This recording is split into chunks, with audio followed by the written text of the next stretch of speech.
Cathie, what would you like to show us? What would you like to do? Well, Debbie. Yeah, cool. I answer to anything.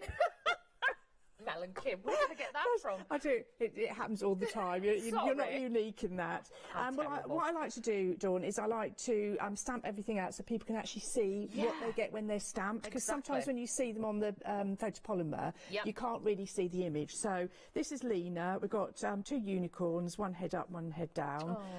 But isn't she beautiful? She's beautiful. And of course, then we've got the extra wings that you can add to other things or make dimensional work so she can have a 3D wing. So how long does it take you to draw your designs like this? Does it take weeks, months? It depends. Sometimes I can draw it in a day, sometimes it can take 3 weeks. Yeah, it depends. Some things we labour over, and some things I wish it was more, instant. Quickly, yes, but it's not always. No, but that shows then the detail and the care that's gone into it, and that's what we like. Yeah, and then so this is Lupin. Love him, and there's so many bits that you can be colouring if you're a real colourist, or you can just leave them really, really simple. And I've got some demonstrations. We're on the main channel this afternoon. I've got some really cool demos with the trees. What time is it you're on later on? 1 and 5. 1 and 5. So make sure you tune in to the main channel at 1 and 5. The lovely ladies will be on there with Pink Ink Designs as well. So again, lots of inspiration there for you. And then this is Fire Starter. I love this one. I like him. Oh, isn't he just the cutest little thing ever? And again, I mean, you could 3D up, but we're really keen on doing like these extra ones where you can pattern build. Yes. And sort of really go to town with your artwork. I love that how you've put the scales on and things like that. Yes, I mean, and that's obviously because it's in relation to that, but that would, on repeat, would just be a really good textured background. Exactly.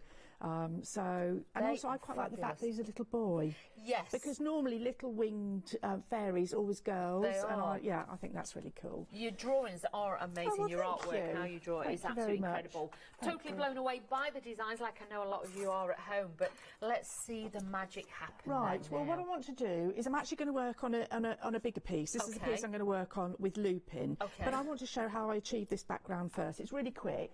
No worries. But I would like to sort of kind of show it from start to finish. Okay, so are these the paints that we've got on the show that you're using? These are our paints, and I'm going to use the same colour palette as is this piece here. So I'm going for the hot pink, and this one is Summer Sunrise. Okay. And of course with Summer Sunrise and pink you can get lovely oranges. Oh yeah. But we use the Pink Ink paper, which actually is on the show as well. It's our go-to choice of paper. It's really a professional watercolour that professionals use. So is this cold pressed? Is it? It's hot pressed. It's acid free. It's archival. So fab. It's got everything going for it. It's made in the UK in a mill. In this country. Honestly, get the proper paper for the right job. If you're finding your paints aren't blending or your stamping's not how you want, it could literally just be down to the cardstock. Well, yeah, some papers are quite chalky. Yes. And then when you go over with them with a brush and water, they pill and bobble. So all I'm going to do is I'm literally going to go on my damp. I have wet it first. Oh, it is smooth. It's really smooth. Just brush it over. I literally just brushed it on, and I'd leave a gap because the water's going to drag it towards the centre. So that'd be one piece, and then with the second piece, never waste any, Dawn. Oh no, never. No, never waste. Pick up. So just place it in, and these I will use on another project. Oh wow. And then what you can also do is you can get water and flick it at your work. Actually, I'll probably show better on this one.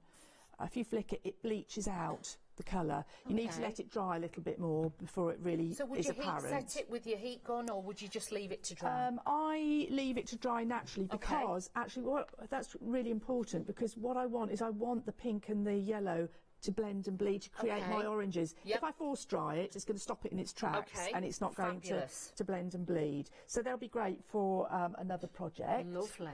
And then once they dry, the mica will come back, so then they'll have that beautiful shimmer. Yes, they have a really lovely sheen. Now, with the paints, here I've used them very dilute, but you can use them in every stage between neat and what I've used them, and in between. So obviously, the less water, the more intense they become, and you can just change the consistency. Exactly, and of course you can mix them together as well. Yeah.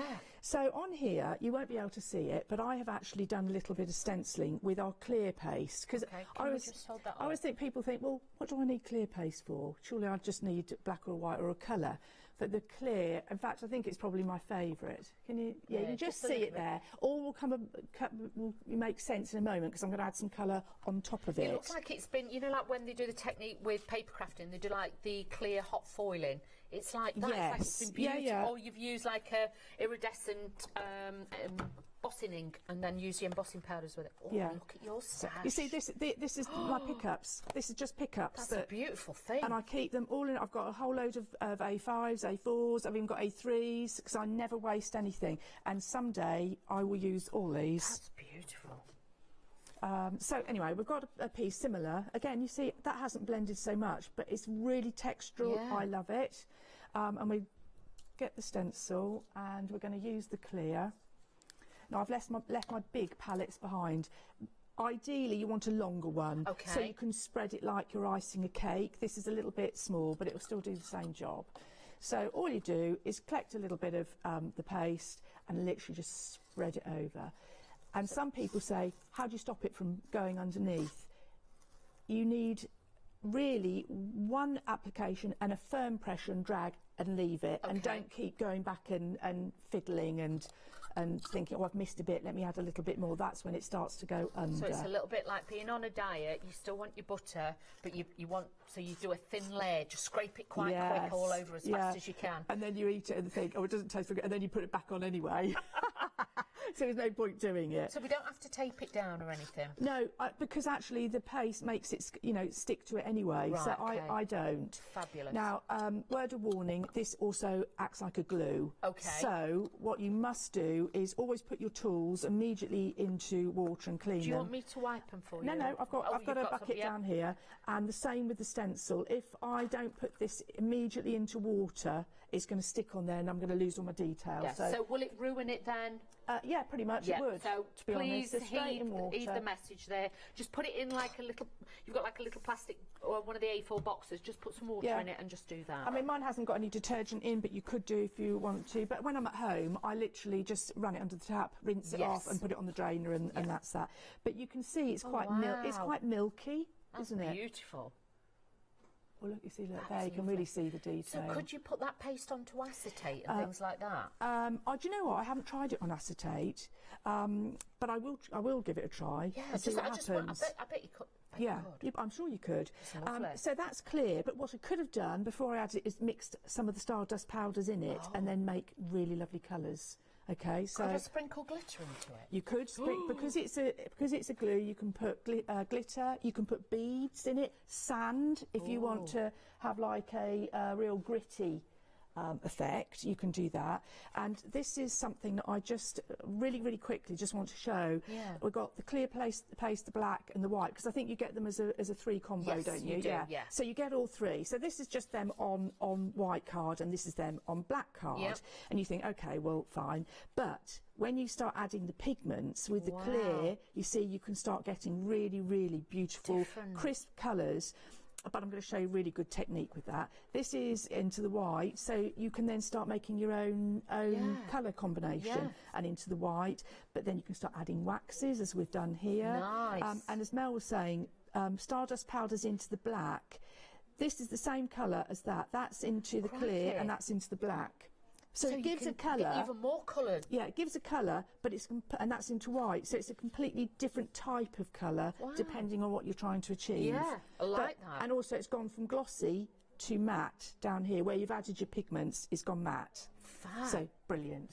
Brilliant. Thank you for showing us you're that. Welcome. But now this is my favourite technique. I love it. I do it loads. This is where we put the clear. Yeah. And the reason it will come apparent why I'm doing it on the clear. Now, first thing is you need to wet your paper. Okay. Okay, so this has just got a multi-surface paint on it. And where's my big brush? And I've got I love this colour. Do you do a range of brushes? No, we don't do brushes, no. There's loads on the website, isn't there? Note to self, do brushes, I'm just saying. Oh, okay. Mel, do brushes. Right, so I'm just adding, can you see where it's going? I'm going to make it look like a beautiful verdigris kind of green. Yeah, it's beautiful. It's the sort of colour you would look at and think, oh, you know, I don't really know what to use that on, but it goes so well. Mel says it goes really well with pinks and blacks and all sorts. But can you see how the colour is being drawn down? Yeah. So next thing, I'll just get rid of all it. In fact, I might do a little bit in this corner. You only need a teeny bit, don't you? That's what I'm so impressed with, the concentrate of those paints. It's highly pigmented. Yeah. If you buy, if you go into those reasonable shops that, you know, you don't spend very much money on, and you find paints and they're really cheap. They're cheap because there's no pigment in them. Exactly. It's just binder. Yeah. And you have to put about 20 different layers on to get the colour that you want. Don't do it. Invest in the right ones, especially with the deal that we've got. Choose 4. If I was you today, the only advice I could say to you is, if you've never tried the products before, and obviously I've had a look at them close up, and we've had a look and a touch and a feel of them, and I can see how they're working with them. They are top quality. Please use the best quality that you can stretch to. It will make such a difference with your crafted. Right. Now, I'm going to leave that. I might force dry it in a moment, but I'm just going to leave that just to spread, because I want the hazelnut to just go into the yellow and the pink. But this is one that I've done already and is dry, and I want to show you what the next stage is. So this piece of paper under here was green and blue. Okay. I put clear paste on the top, and then I've dropped on top, like I've done here with the greeny colour, I've used a pink. Wow. Right? So what I'm going to do now is with a cloth, can you see it's not really very clear, just make a cloth a little bit damp. Yeah, and that's just a microfiber cloth? Yeah, it's just microfiber cloth. And you're going to scrub. Also, you can be quite firm with it. You can be really it. firm with it. And what you're doing is basically you're lifting the colour off the paste. Can you see? Yeah. And exposing the colour underneath the paste. Right. Can you see? Yeah. It's fab, isn't it? It is fab. I can't believe it's done that. That just shows the quality of the cardstock. If you've got a lesser quality cardstock, you'd end up in a mess, believe you me. You could well really do. would. Yeah. But it shows the quality of the products that we are using here today. The cardstock is phenomenal, and obviously the paints and the texture paste. Look at that now. But can you see?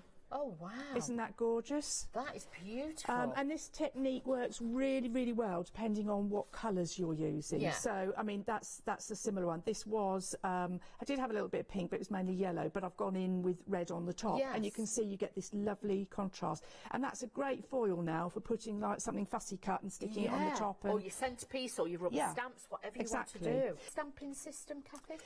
Well, we personally always go for the foam feet one, because we do a lot of stamping where we stamp the image and then we do paint and stuff, then we want to re-stamp, and we want to, I know you can do that on the you can do that on with the hinge ones, but the reason we don't use those is because when we want to realign, we quite often work on big pieces of paper, and you can't put a big piece of paper in a they're all hinged and encased, aren't they? Yeah. And we also stamp a lot on fabric, because we obviously paint with our multi-surface paints. Well, say, I'm just thinking of all the cushions. You can make a beautiful cushion with this, couldn't you, with this image? And of course, you know, if you're using one of those hinge platforms, you can't put a big piece of fabric underneath, whereas this you can.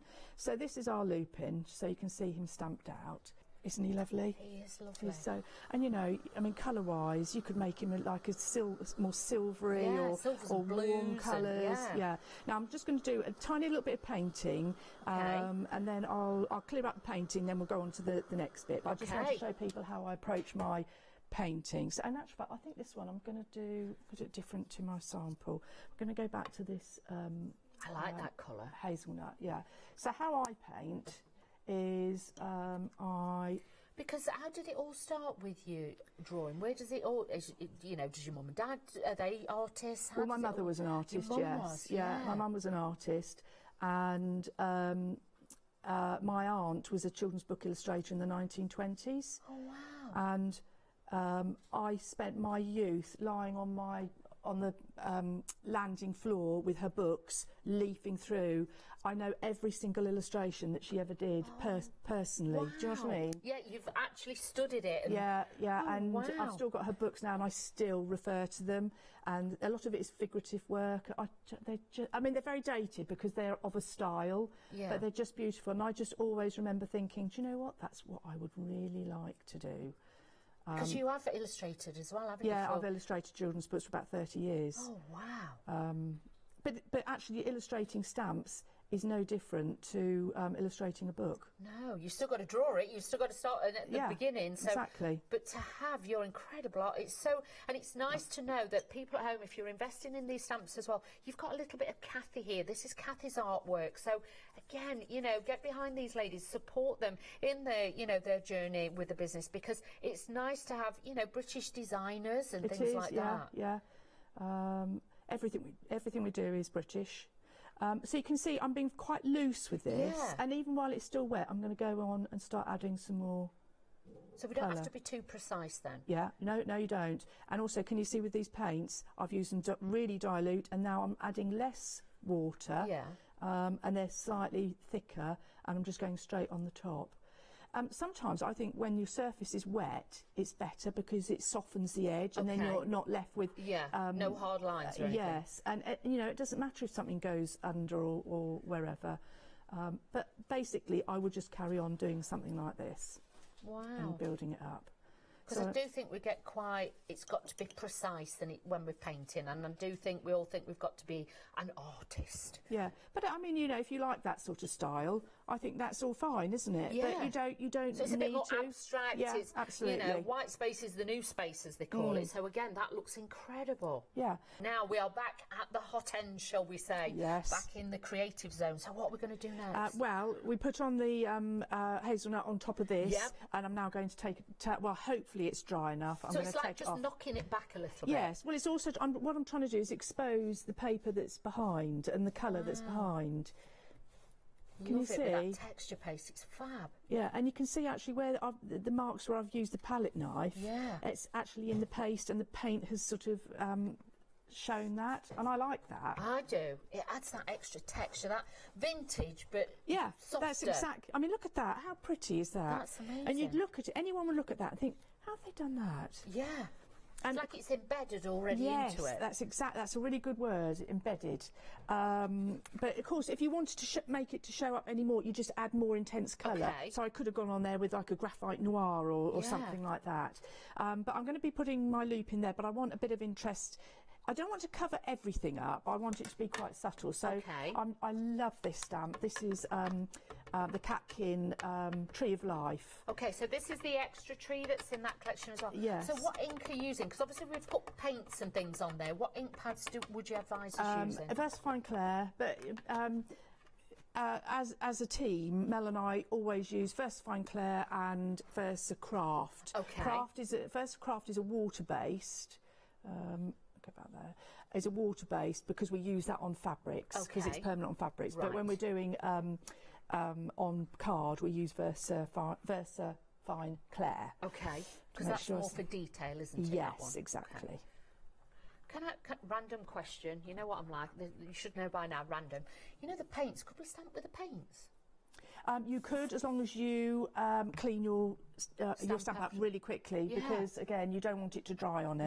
No, because it's got the fixer on it. Yeah, I'm just asking. I just thought, oh, you know what we like at home? We're wanting to stamp onto fabrics and things. What are we doing now? Right. Well, on here we've got some little additional stamps if you want to then extend your tree. Yeah. So give it like, I mean, if you were doing a colour project, these could all be in shades of green or. But I just want it to be. Just like extending it out a little bit. Yes. And you see, it's sort of. Oh, you're going to have hours of fun with these stamps, believe you me. And this one is in the collection as well, so everything we're doing here, you're going to be able to mix and match together. Yeah, this one's illustrated by a young artist. We seem to go for young artists, which I really like, because it's, you know, as Mel said, it gives them sort of an opportunity to work commercially and, you know, and we pay proper money to proper artists. This is what I mean. It's not something that's just been pulled off, you know, like a catalogue style, shall we say. No. This is, you've gone to the artist, you've contacted them and said, we'd like to work with you. Exactly. We want to use your art. They must get real excited when they see what you do with it as well, when both of you use these. I think so. So this is basically, I've obviously done this in advance. This is exactly the same as I was doing the other one, but I just built up more intense colour. So we got your lights and your darks. Yeah. And here I've obviously used the same colour palette, which is the yellow and the pinks. And then I've got another piece. This was actually a mop-up that was on offcut, and I thought, doesn't that look like the surface of a moon? Yeah. So I thought that would be great for the moon. So we're going to have that in the middle, and I quite often just lay things up just to see how they're going to work. And then this is the little silhouette. We quite often try and put little silhouettes in our stamps because they're really good as worker stamps. And this one, I'll just show how I did it. I don't know if I'm going to have time to actually show. Am I going to have time to show? Or we've got 10 minutes, plenty of time. So basically, I stamped the wool first.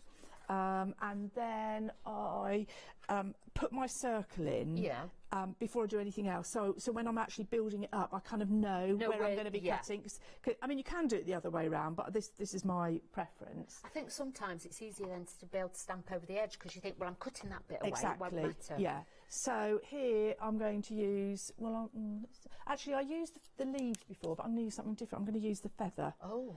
Because it doesn't have to be. I mean, look how clean. Look at that. You're a proper crafter. That's how it should be. If your ink pads are all clean and shiny, I'd be worried. So I like them like that. This is just the end of the leaf, end of the feather. Oh, wow. So it just shows you can use different elements. And actually it does look like quite leaf-like, doesn't it? Yeah, it does, yeah. And you work your way around. I mean, you could go the whole way round, but I actually wanted him to look like he was sort of in a hollow kind of sort of thing with the leaves above. And then I might add another colour. Let's go for the red. But it's lovely to see what you do with them. Do you do workshops and things like that? We did one before COVID, and then we haven't done any since. But to be honest, we're so busy, I don't know that we'd even be able to have the time to do it, to be frank. But honestly, go online, find the ladies on social media and Instagram, and go and have a look on YouTube. There's lots of videos and everything on there for you to watch and learn techniques from Cathie and also from Kim, so please do that as well. Mel, I'm sorry. Shoot me now, shoot me now. And then we're going to ground. I'm so sorry. Obviously, you would ideally have clean water to be doing this. I've got my trainers on today. I can run very, very fast when I've done this show because I think I'm going to have to. I am so sorry. So that's how I would ground it. And you could, have a bit of colour coming around the top. Because that joins it. Yes. And then sometimes we leave it, don't we? Yeah, a bit of clear water just so it comes down. I mean, you could do the whole lot and then just get darker. Yeah. But basically, that is how I achieved that. Okay. Okay, so that's another little sample. Yeah. I like to show people the build-up, because sometimes you look at one bit and say, well, I know how I did that bit, but how did you do the other bit? Well, it's the journey. Yes. That's it. It's all right saying, I've made this amazing card, but how do we get there? Yeah. So we're going to put on our moon. We're going to start with that. Oh, we've got 5 minutes left, but we've got plenty of time, so don't worry. So moon going on about there. Okay. And then I want to use a 3D gel for the wolf, so he's proud, sitting proud. Of course, he's got a 3D nose as well, so... Oh, wow. Whoops. No problem. Actually, I might just shape him a little bit as well. That do you always like to use 3D glue gel, or...? Yes. Yeah, a lot, I do. You're a glue gel girl. I do like it. But actually, the paste, if you haven't got any, you want to use the paste you can use. Always good glue, yeah. Yeah, it's brilliant glue. So I want... That looks incredible. Yeah. And then here we've got the nose. Yeah, so just 3D that up. Love it. But the elements, how you've drawn it, makes it accessible to that. There's not a lot of stamps out there that sometimes the pieces are too small. That really... Oh, look at that. If I had time, I'd even get a scalpel and just cut on the inside of that ear, and actually I would have done it at this side and pushed it back so it would have been a bit more dimensional. So I would have done that. Then we've got the other one that's going to go down here. That looks incredible.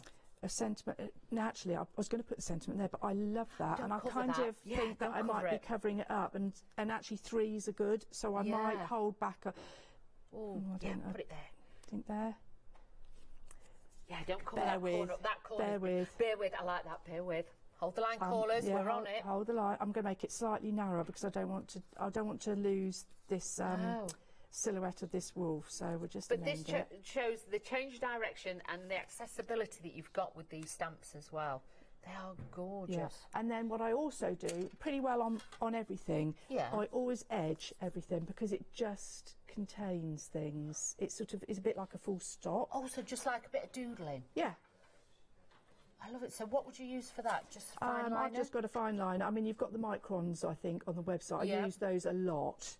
And obviously they come in different thicknesses and weights. So that's my paste. So I'm going to sort of start beyond the paste. I mean, you could have the odd little dot. That looks incredible. Yeah, it does draw the eye in as well. So doesn't it? If you're worried about matting and layering, that is a fantastic way to do it. Yeah. So, I mean, this could actually be a piece that you popped in a frame. Yeah, box frame or something, yeah. So, yeah, we haven't attached that, but basically... Oh, Cathie, that's lovely. That's your piece. That